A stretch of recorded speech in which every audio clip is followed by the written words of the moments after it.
You get down to issues like this that can polarize people, that's where the rubber hits the road, right, Greg? Absolutely. I tell people that I would say more than 97%, almost 98% of our legislation passes in a bipartisan fashion. We have a lot of jurisdictions that we may have to play the big stick, right, financial, to get them to report, like college campuses and places like that, because we don't get a lot of information about hate crime. We think it's underreported. This is going to be a real balancing act, and that's why I mentioned and try to break this down to the urban versus the rural, right? Because we've got to get those rural legislators, more rural legislators, to the table. And it's not just in the Senate, it's in the House. You know, the Senate, we passed this bill, I wasn't there, but 2016, right? Right. It passed. And then last year, we know what happened last year. This year, we think we have momentum. But Speaker Bosma in the House has not heard it. We've heard that he wants to hear it, which 2 thumbs up, right? Right. But the pressure's on. Let's get a hearing. Yeah.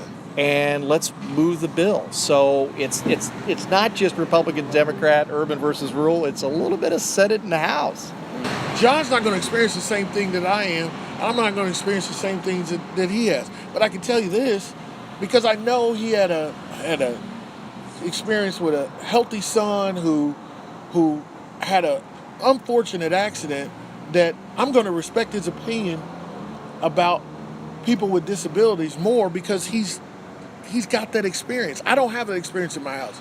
None of my children have gone through that. So I'm going to respect what he's had. We don't have enough of that happening. If he said to me, listen, we need this law to protect paraplegics, you know what I'd do? You got me.